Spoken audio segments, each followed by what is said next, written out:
to all of you. Thank you so much for attending today's session titled A Panel Discussion Across the Autism Spectrum, Inclusion and Success in College and Beyond. I am so happy to have fellow UHCC staff and faculty, as well as John Truitt. We are introducing ourselves here in just a few minutes as part of this panel to explore opportunities as well as needs of those diagnosed with autism spectrum disorder. As we all know, adult students face challenges while being online, and students with autism spectrum disorder have additional challenges such as social and communication difficulties, academic, daily living adjustments, as well as health challenges that can impact college transition and success. And we are here to put our heads together, sharing experiences as well as opportunities in better helping or better supporting students with ASD so that they can be successful in college and beyond. So I first wanted to let John Truitt introduce himself. There we go. Pardon me. Sure. And thank you so much. I appreciate the kind of light intro, and nice to see everybody. My name is John Truitt. I'm the founder of On the Spectrum Foundation. I was diagnosed at 45 years old. I'm 50 as of last month. Diagnosed at 45, ASD level 2, dyslexia, dyspraxia, dyscalculia, OCD, something else. Don't even remember. There's a whole host of them. And I'm also 2E. Which I don't know if the group's familiar with 2E. A lot of people aren't. Twice exceptional. It's where you have a talented and gifted genius IQ plus a difference. And it could be as simple as dyslexia or the others. I am actually what's called multi-E because I have more things that are difficult. But at any rate, started the foundation 45 years ago, or at 45 years old, 5 years ago. As far as a career, I IPO'd or was part of a public listing of a medical device on the stock exchange when I was 31. After that, started my own business that was a med device diagnostics business. Won't get into all the details of it, but as far as the ASPE spectrum side of it, I took a market that was 6 to 8 months. They gave an inferior product and took it down to 13 days with a superior product.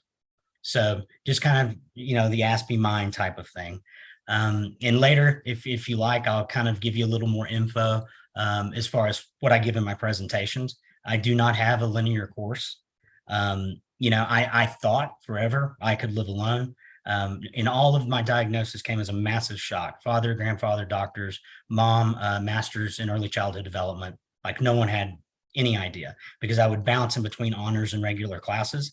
So I got the whole try harder all the time. Well, if you can just ace this class, try harder in this class. And I mean, I was trying like as hard as I possibly could. So on the living alone thing, as you know, that's a huge part of kind of if you're ASD level 1, 2, 3, and how successful you are in life skills.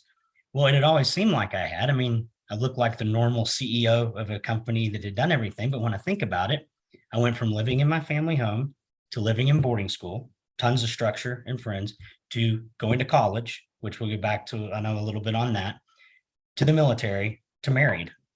I was never on my own. It was just this kind of, and I can remember thinking, I wonder if other people do it this way. But yeah, basically that's kind of the rundown of where I got there.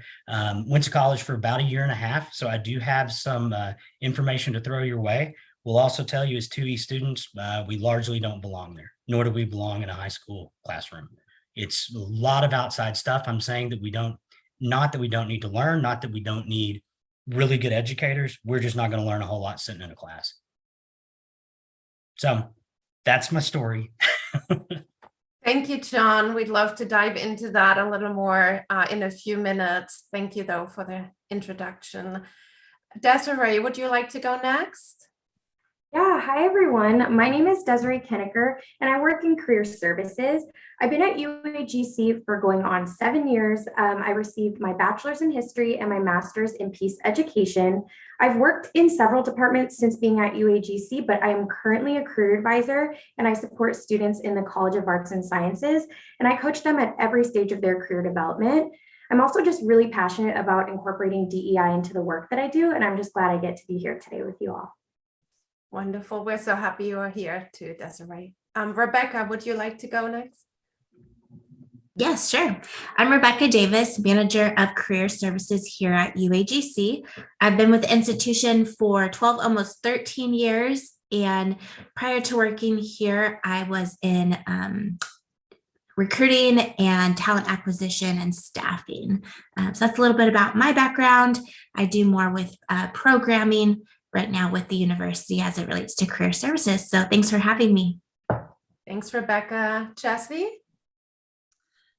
Hi, everyone. I'm the lead faculty of the Master of Arts and Special Education program here at UAGC. I've been with the university since 2016, and I've worked in the field of developmental disabilities, behavior analysis, and education since 2001.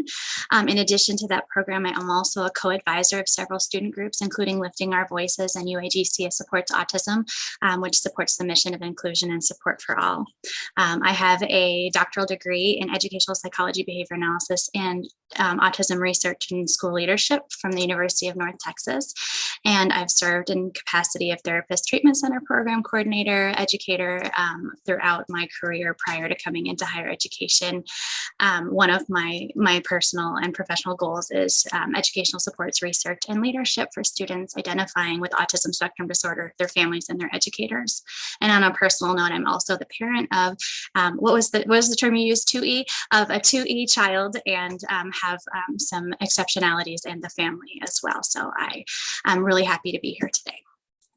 Thank you, Jessie. Kim? Good morning. My name is Kim Tamaris. I'm an Access and Wellness Counselor here at UAGC. I've been with the university since 2012, so just about 10 years now. Very excited to be here. My background, I have a master's in human services with a specialization in mental health.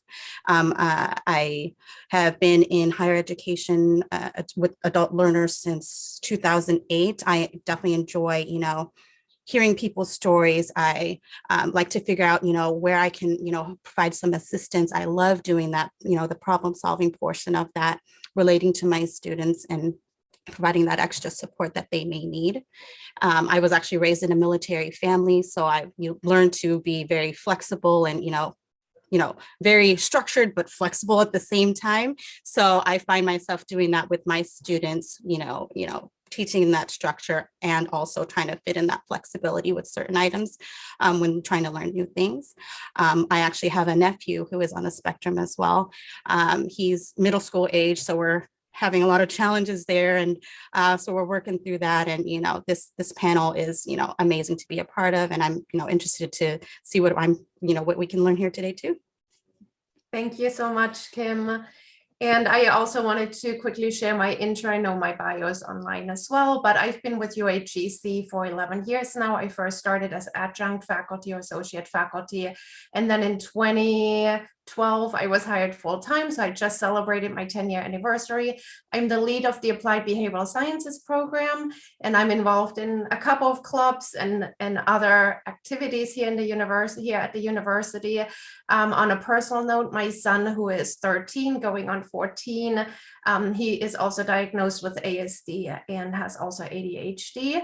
And so we are working through that transition as he will be a high schooler next year. So that's bittersweet, a little nerve-wracking. And of course, as he gets closer to being a grown-up and going through all the changes and transitions, I am personally interested in this topic to see how we can support him at home, but then also, of course, pay it forward to some of my friends who have kiddos with special needs and just in the ASD community. So this is a topic very close to my heart. Okay, well, thank you for all the introductions, and let's get this kicked off with the questions. So John, I would love to start with you and see what some typical challenges are that you have either faced as an adult or transitioning into being an adult, as being on the spectrum, or that you, since you work with other adults who are on the spectrum, maybe you could share a few experiences that they have, whether in college or being an adult that could relate to college success.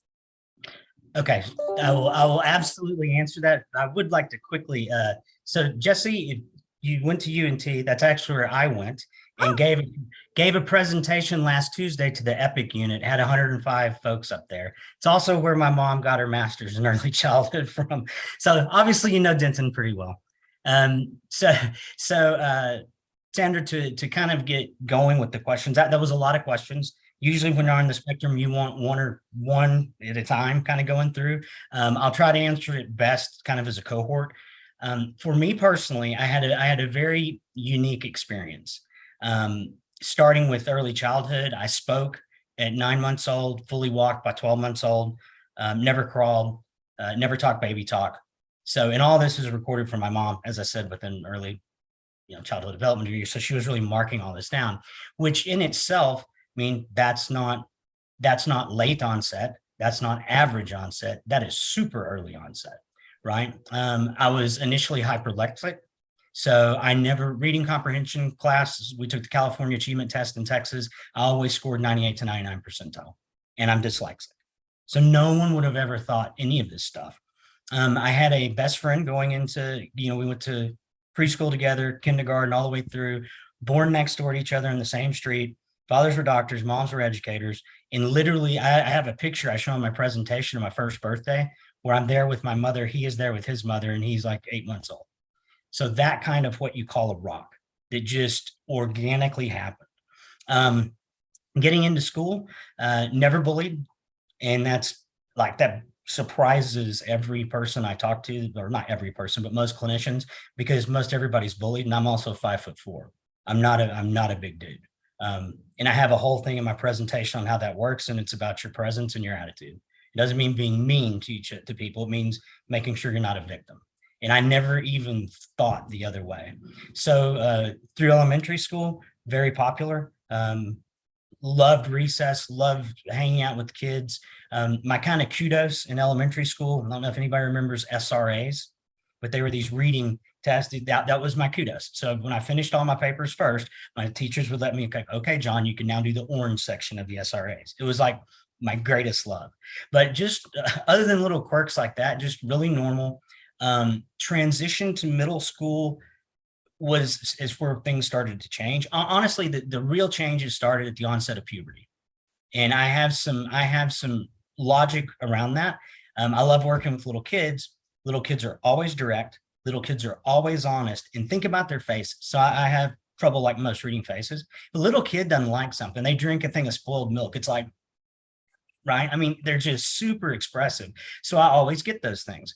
Well, as you move into puberty and the relationships are more developed, right? And you're doing a lot more nonverbal communication, that, nothing immediately happened there, but that was the beginning of, okay, things are changing here, like as far as interactions. Still really popular within school. Didn't really have any falling outs with social groups. Definitely had a falling out with my first, wouldn't call it serious, but like first real girlfriend in 8th grade, which was all around the spectrum. Looking back at it, I know what it was. She broke my focus. I was trying to win a teddy bear at Six Flags, right? But she was happy as she could possibly be. And right when I went to throw, she said something that broke my focus. And I was like, and it, again, imagine how that defeats the whole mood and the whole point, right? She could care less if I really got the bear. So that's where that kind of started there. But again, my rock transitioned with me from elementary to middle to high. We went to boarding school together. So he was pretty much always there. I stayed 1.5 years at boarding school, really actually enjoyed it. The only thing I can think of spectrum-y there, new social groups. I was in a sophomore dorm as a freshman. I was like 1 or 2 freshmen, and I got along really well with the next level of classes, but just something within it. When I go into the social group, I was like the most popular guy. Like everybody would be talking about how much they love me and think I'm awesome. And then 6 months later, the whole thing would unwind and fall apart. That started to be kind of the high school type of experience there. So half my high school career in a really, really, really good boarding school in Chattanooga, Tennessee. The other half, I moved back to Rockwall, Texas, and had a great junior and sophomore year. I'm a little older, as I said. I think I'd watched too many John Hughes movies. Wanted my 16 Candles Breakfast Club situation. So it was, kind of deal there. Moved back to public high school.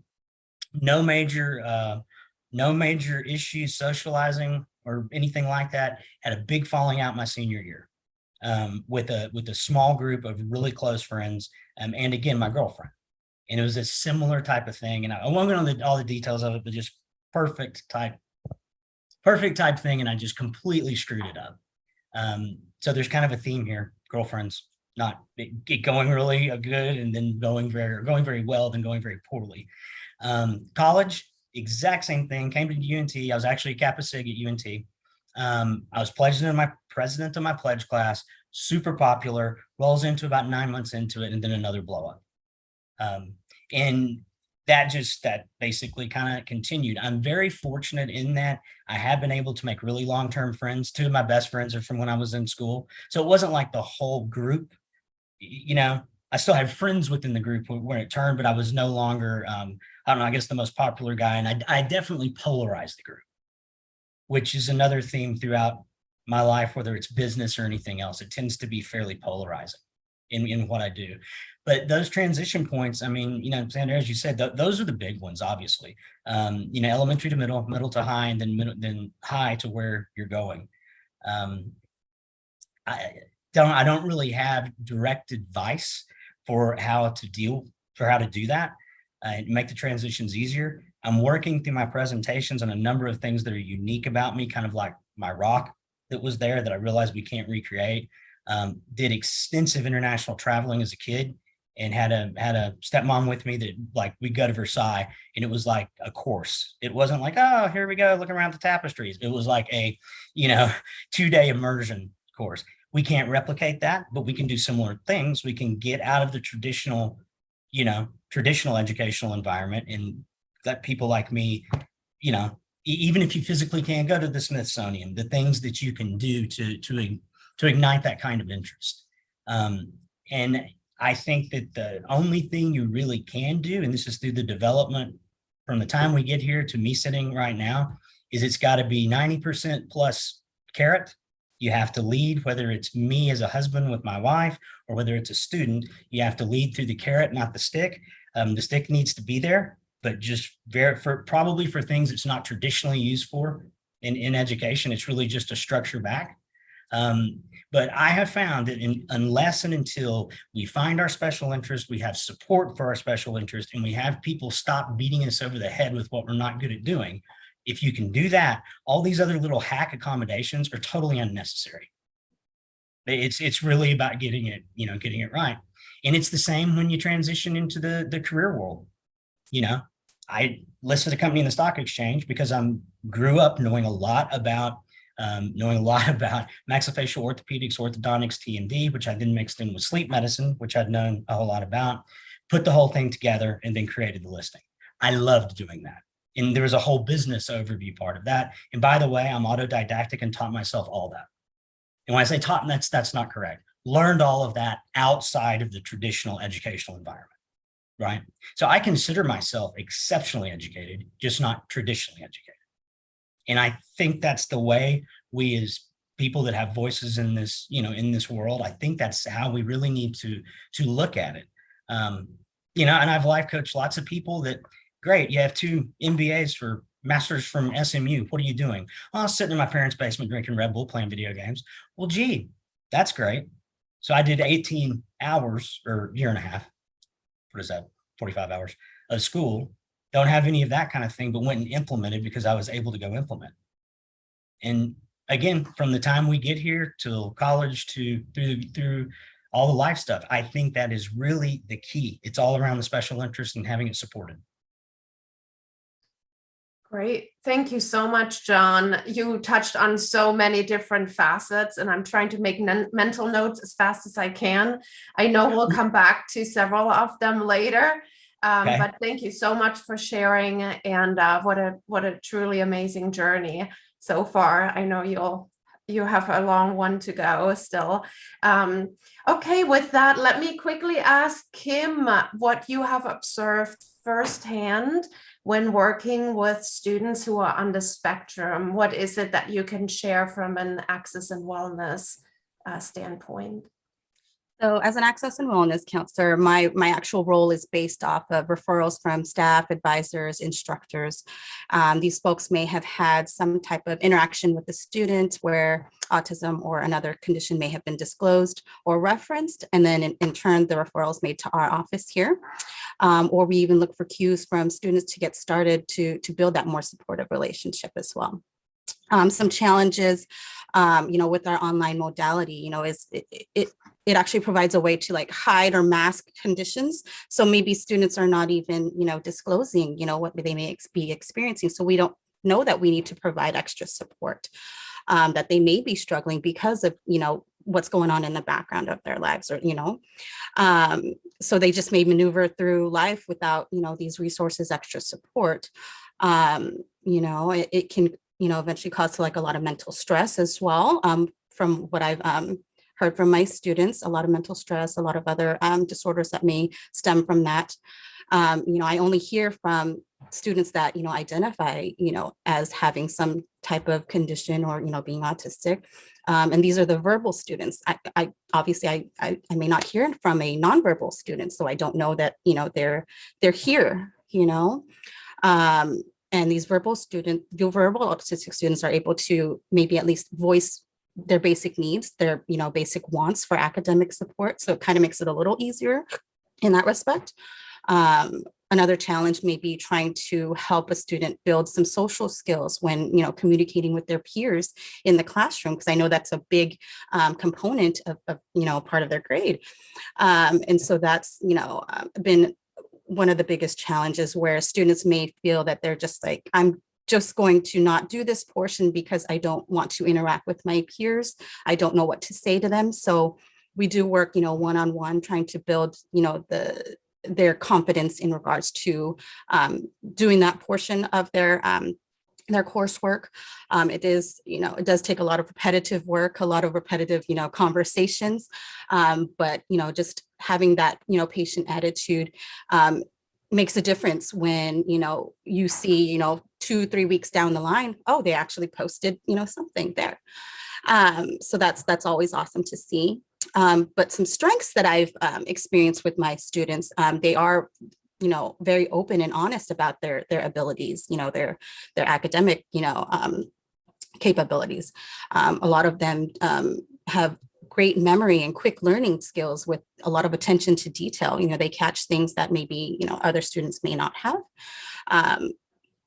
They, from my students telling me their stories, they very much adhere to rules. Most of them that I have spoken to, that they have like a linear, like a logical, like thought process. They, they go from A, B, C, D. They do not deviate.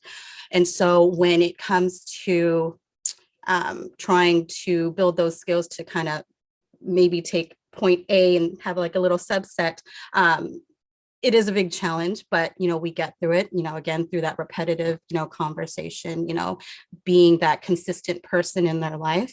It makes a huge difference there. And, another strength that I found with my students is, like John had mentioned, when we do find a subject that piques their interest, I try to latch on to that. And I try to relate it as best as I can to other items that we may be trying to maneuver through. So that's a strength and a challenge in itself. That's great. Thank you so much, Kim, for sharing your insight. And Jesse, what do you feel from a faculty perspective? Have you noticed challenges in the classroom when working with students with ASD? What general challenges do you observe or opportunities? Thank you, Sandra. Yeah, to reiterate what Kim mentioned, in our asynchronous online and global environment, really the only way that faculty and advisors and student-facing professionals will know if a student identifies with autism spectrum disorder is if they self-identify. She did mention that masking. So everything that I'm about to share, just giving the disclaimer that this could support all students. It might need to be explicit for some students with specific needs who are on the spectrum, and not every student who might identify as being on the autism spectrum might need some of these things that we talk about. But oftentimes when students do self-identify, it does occur like through the curriculum, but also when they introduce themselves in their discussions, and sometimes through assessments, but it also occurs through private messages, emails, course inbox, texts, and phone calls. And I have had some experiences with students that self-identify, as well as times that I've encountered family members who are impacted by autism spectrum disorder, and that students also may discuss needs and supports that align with autism spectrum disorder, even if they don't self-identify. So some of the ways within our current courses and structure that we as faculty can meet student needs, listen to those messages that come from Office of Access and Wellness, pay attention to the accommodations carefully, and definitely be aware when students do share that information with you, because that's your first indication that there may be something that you can do differently in the classroom to support a student and meet them where they are. We as faculty can also assess our course materials and our course design process to be sure we are setting up an environment for students to enter, whether they are self-identifying or not. We're already setting up the course to meet multiple learning needs. That includes visual learners, audio learners, individuals who may have difficulties with visual or auditory processing, as well as multiple access points to the same material, some of that repetition, and also considering our language to be sure that we're looking at more objective language. And I'll talk a little bit more about that in just a second. Considering our non-curricular components of the course as well, supporting connection and student engagement and opportunities for career growth, and connecting that students with the library, the writing center, the career services, making sure that they're aware that the Office of Access and Wellness is there. Some of that explicit connection with those non-curricular components are really important. Consider alternate response formats and opportunities in the classroom, audio, video, visual opportunities to meet those same course outcomes in a different way, and clear expectations, and supporting those expectations with clarification is really important. Here at UAGC, we do have the culture of care, which is central to this TLC conference. And it is that culture of support we're trying to create. And it involves flexibility and meeting students where they are. So those are some of the ways we already can. And you mentioned areas of growth, Sandra, if you don't mind if I keep going just a little bit. But we also have opportunities to provide resources to guide students to set up their learning spaces wherever they are joining us from, with limited distractions. These are some of those non-curricular components, providing guidance to help them develop and set schedules with time management. Again, many students can benefit from this, but explicitly providing these opportunities for students who identify with autism spectrum disorder, additional supports for troubleshooting and accessing the learning platforms in the classroom, encouraging them to support and supporting their participation in social connection, whether that's student groups, on the discussion board, finding ways to provide that explicit support, and providing supports for developing self-advocacy skills. Notice of transitions is really important. Big changes, allowing that time for flexibility when things pivot, as they do, whether that's in their personal life or in the classroom, and allowing that connection to the Office of Access and Wellness and Career Services when we know they're getting close to a big transition point in their degree program. Just also in that communication, I said I was going to circle back to explicit communication and feedback is so important. Being aware of subjective, colloquial, or idiomatic language is another way that we can really support our students. That's wonderful. Thank you so much, Jessie. And I wanted to quickly share that I have had numerous parents of children with autism in my classes. And I'm not sure, like usually when I post my bio or an introduction, I do often share that I have a son with ASD.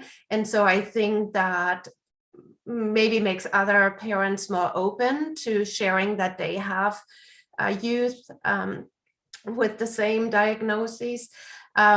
However, I never had a student who self-identified with ASD, so I can't share those firsthand experiences. Now I might have, but I don't know. Based on some research and based on what you have all said, I have found that social I guess challenges, even in the online classroom, of course, they might be more dominant when attending a university face to face. And however, in the online classroom, sometimes we can still sense as faculty these social challenges, such as asking questions that may often be a unique challenge for our students with ASD.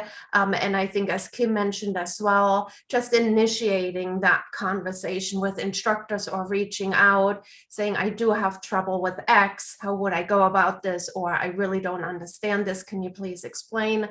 That keeping that in mind as faculty or even staff, I think is a good idea.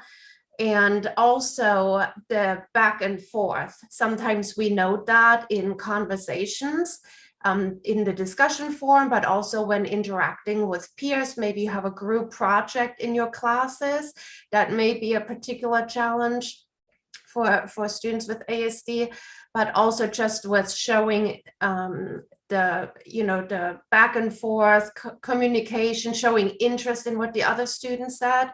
And especially given that some students or a lot of students with special needs, and as John pointed out, and as I can relate to, as from a mom's perspective, those special interests usually come back at all times. I might ask my son, how was school today?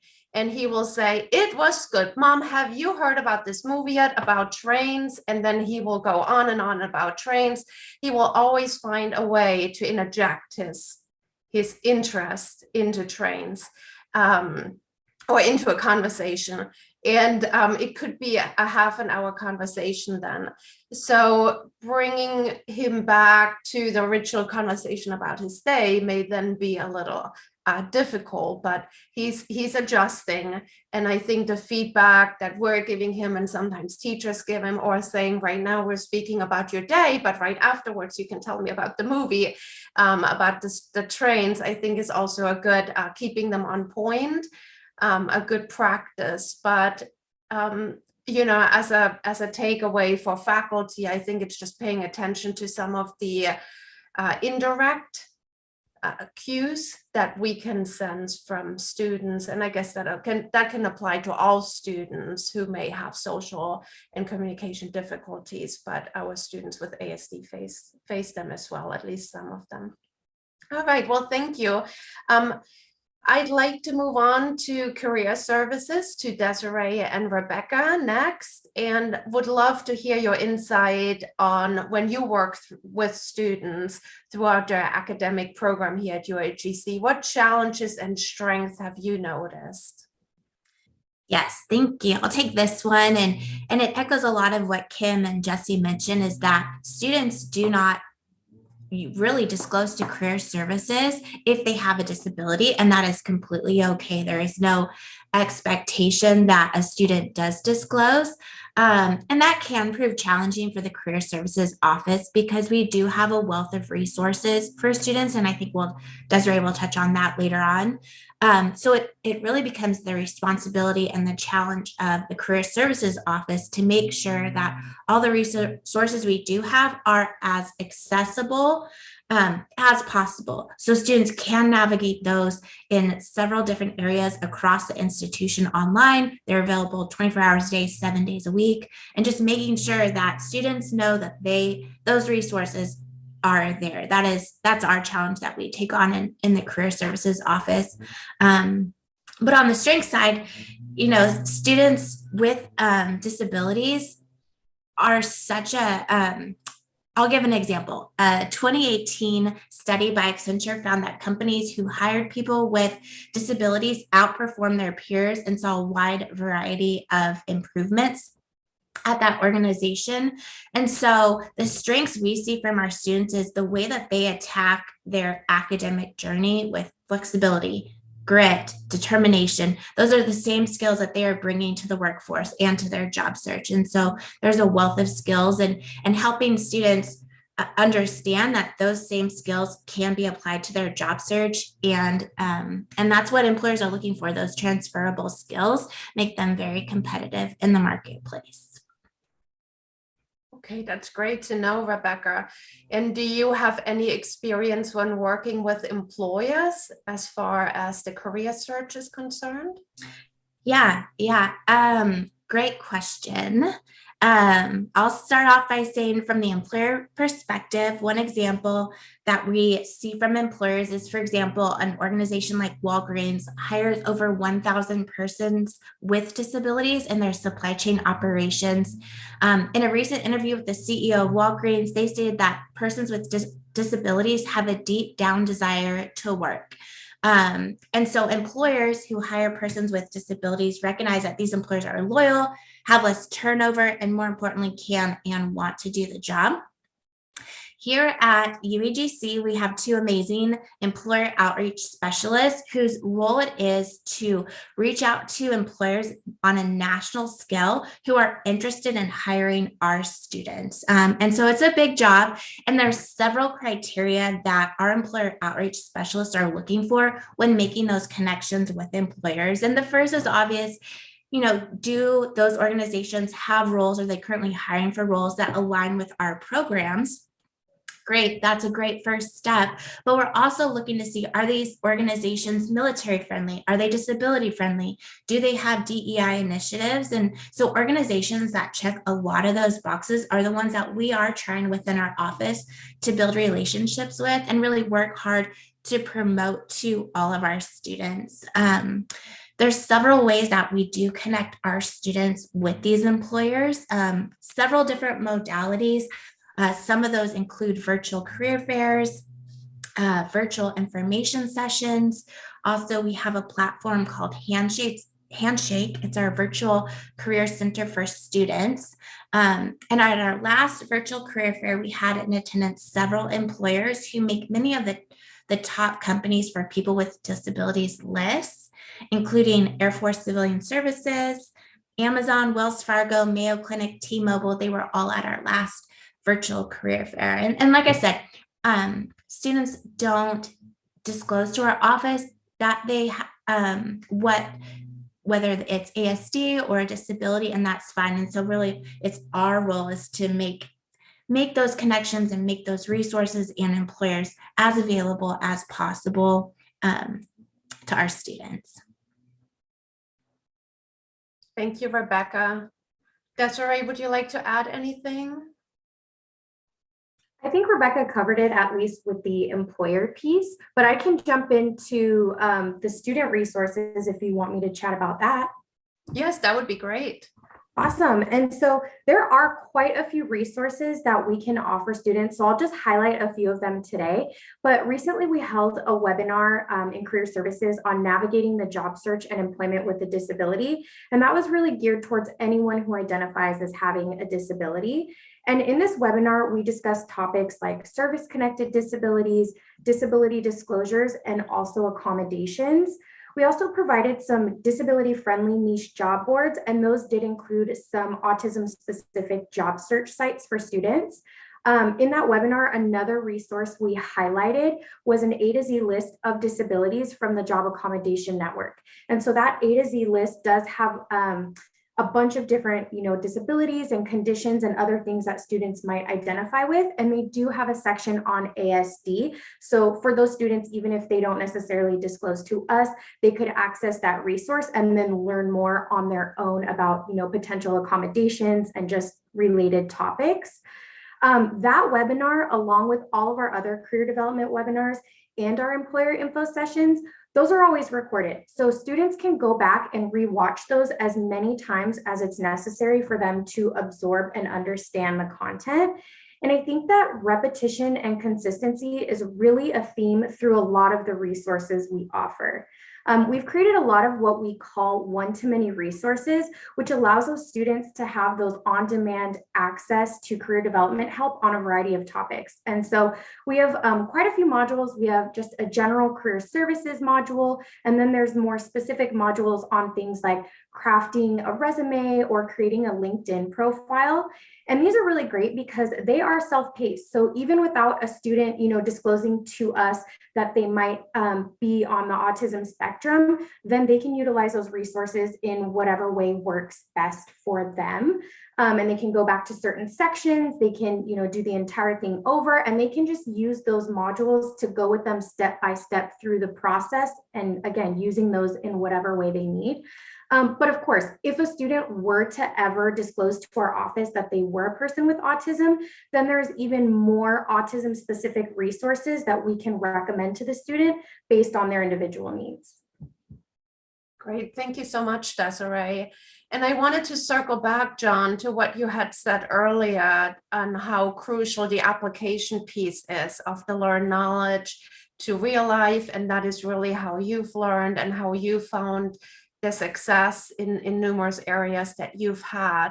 And I wanted to see if we could quickly maybe brainstorm ways how we could further hone that. I think it's going to be important for all students really to make sure that throughout their learning in the classroom and also outside of the classroom, that we really have that connection between the content and how relevant, like the why is this so relevant? Why do I need to learn this? And most importantly, how can I then apply this to the real world, whether that is in the career realm or personal development, any other professional goals that student might have, graduate studies, or like maybe a community organization that I would like to volunteer for, or even may help other younger students, such as being a coach for them and helping them transition throughout the critical life stages into college, but then also for success, kind of what you are doing. So what are some ideas that we have on how we could make that content more relevant and more applicable to the real world? Sorry. I'll preface this with, I know that everyone here is exceptionally dedicated and are coming from the place that you're really trying to help. I do understand that. There are a few things. All of this is still square peg back to round hole. You're trying to accommodate us to things that are uncomfortable, that aren't necessary, and you're beating us over the head trying to get us to socialize versus letting us do what we need to do. And you're still looking at it through the old paradigm. So I don't dismiss anything you guys said. I really appreciate what you're trying to do. To me, it's not the way. It wasn't my experience. I don't view myself as having a disability. I never refer to it as that. It's autism spectrum difference. And I want to be very clear. I don't he, hers. I'm not a let's all wake and feel good. I mean what I just said. I sincerely mean it. And I also, please no insult, I don't want your brain. Your brain is slow. To me, it's clunky and it's very emotional and it doesn't focus on anything that needs to be tackled. And it goes in circles about cocktail parties. And I seriously, I mean that sincerely, very sincerely. So I think the whole approach has to change. And I'll give you a really good example. So back to math. I calculate math at the 10th grade level. I apply math at the grad school level. Like I can take you through maxillofacial orthopedics, orthodontics, how that's plain geometry, like this organically. I found out from friends of mine that went to Trinity, William and Mary, Washington and Lee, I'll go solve a problem. And they're like, dude, you just use physics. And I'm like, what are you talking about? I didn't even pass algebra, but it's the application side of it. So what we will do is sit here and beat a kid over the head, trying to get them past, to have a letter in the math, and let's just focus on that. And it's totally irrelevant. And if you're worried about dyscalculia, you pull out a calculator. It's right here. It's on my phone. Done. Accommodated. but we sit there in the class and do it. And I realize I'm coming from possibly a different perspective than the average or some of the other folks on the spectrum, but I'm the most hidden. I'm the 2E. I fit into nothing you do. And, we're currently banning books and burning them. Let's start with the Macmillan textbook. Please, can we set that thing on fire? Because it's done nothing but beat me over the head. So as far as answering that, I know that's kind of a positional statement, but it's necessary to understand that I really don't think we should follow the traditional scholastic pathway at all. I think it causes masking. I think it causes you guys feel better about it. I don't mean you. Society feels better because we're looking you in the eye or we're doing whatever. Well, it's destroying us inside.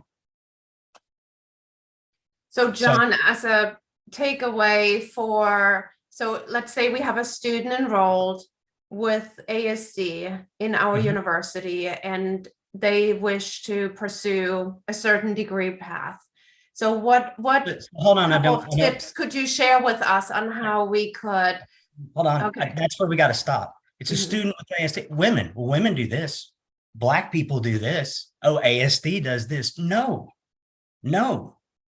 And that's the whole thing. You have to individually evaluate that student. Are they 2E? Are they low functioning? Are they high functioning? Which I hate those terms, by the way.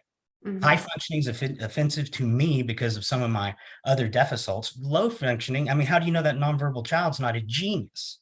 Sure, So absolutely. this whole thing, right? So it just gets lumped into this one thing. So to answer your questions, I think you have to get in early. You have to find, quote unquote, where they are on the spectrum, which is not a good term, but it basically kind of surmises where it is. And then you have to go with what they individually need. And it takes a lot of time. And this is not let's put some of these kids in a classroom, put them all together with, differences and disabilities.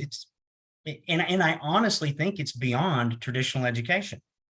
I really do. I think it's beyond it. I don't think you're going to be able to fix it. And again, it's back and it doesn't need to be fixed. Right. That's the thing. It doesn't need to be fixed. And so many people are trying to fix things that they're just a simple difference. Let's go fix gay. Everybody ready to go fix gay today? It's just different.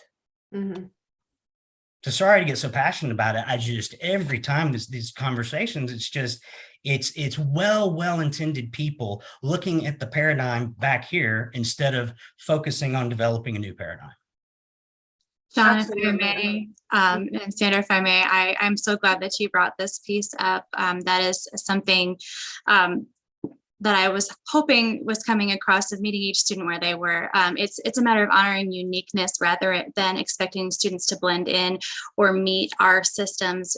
Just looking at how we as faculty, student-facing professionals can embrace the diversity, inclusion, and design our systems to meet each student's needs. No matter a label, if there's a label there, and if there's not a label there, we're still working to meet those students' needs. I really appreciate you sharing your passion and your response there.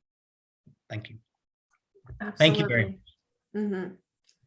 Thank you. And it's a huge initiative, university-wide, I think society-wide, that we are really looking at, just like Jesse said, like you said, John, meeting every student where they are, every person where they are. So I think that's important to keep in mind.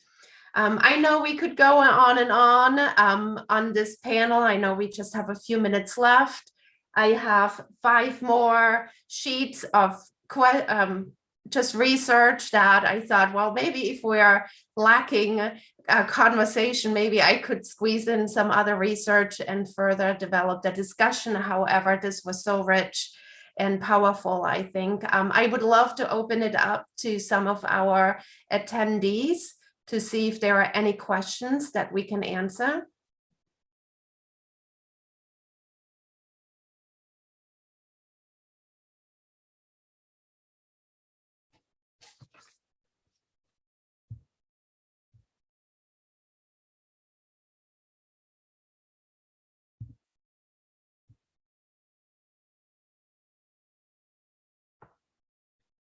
See, I'm going to go through some of the comments as well.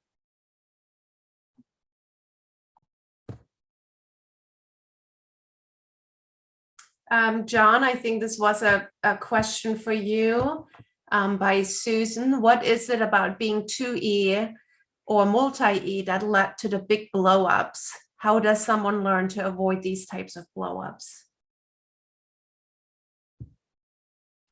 It's a great question. And I think that the direct answer to that, it's the dichotomy in between being up here and being in honors classes back to what's going on down here.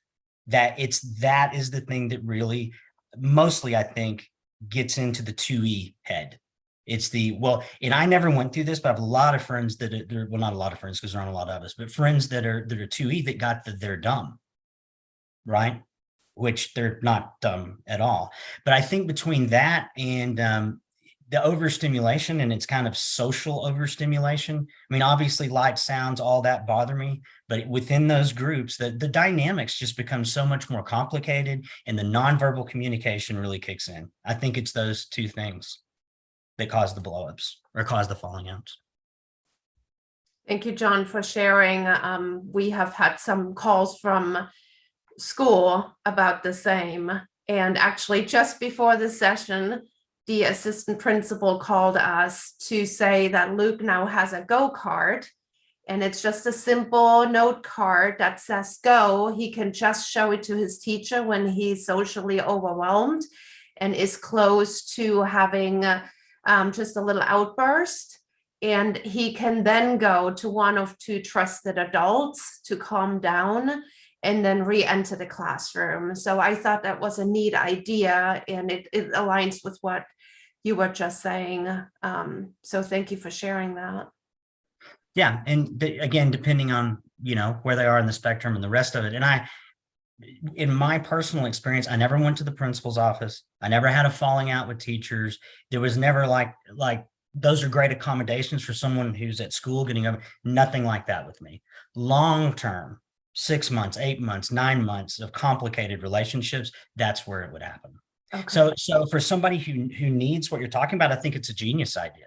And yeah, I mean, I think that's a great idea and a way to really de-escalate the meltdown. Okay, wonderful. And then Jen was asking, to build upon Susan's question that we just discussed, how should faculty approach a student who might have challenge in a course that may look like a blow up, but a faculty member may not be sure how to navigate? What do you recommend, John? Again, it's different because my situation was a little different than that. Would you mind just directly asking me the question again? Yes, absolutely. So what can a faculty member do when he or they suspect that a student is blowing up? Exactly what you just said. Okay. I mean, that's one of the ideal things. I will tell you the thing not to do is tell them to calm down or try to touch them and tell them to calm down. Right. Do not do that. You just back off, let it happen. And like I say, I think it's very progressive, Sandra, that you have an area that will do that, where the teachers will participate and understand what the card is and the administration will support them. Because so many times I see an administration that just doesn't want to deal with it. There's one or two good teachers in the class, usually tag, actually. Could be special needs, could be tag, and that's all that care. So it's really, really great that you have, a place that'll do that. Thank you. Let me see. There's another comment by Harla. I think in higher education, instructors expect students to use and regurgitate information that has been made available in the classroom.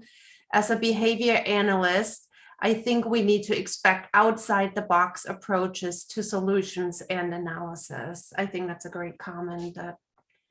Couldn't agree more. Mm-hmm. And one quick thing, because there's so many educators, I just want to throw this out here very quickly, and it's part of my presentation. So normally a neurotypical, let's go to the multiple choice test. Neurotypical is going to read the question. They're going to go through and look for the answer to the question A, B, C, D. I read the question and rule out what the answers cannot be. So I rule out A, read B, D. Okay, it's got to be this. Go back, read the question. Does that make sense? Done. So what is that by definition? That's the scientific method by definition. Nobody ever told me that. I've been doing that since I was in kindergarten. So follow that and don't make me learn the way you want to make me learn, because that's what they told you in college. But anyway, that's seriously something I wanted to share. That is as by definition scientific method, and I met a lot of us that learn that way.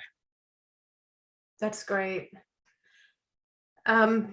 We have another comment from Harla saying, John and Susan, everything John has said is what I've seen in my work as a behavior analyst. And then Susan was asking, can you comment on the schools that are dedicated to learning differences? I think there is one university in New Hampshire, I forgot the name, maybe Landmark College.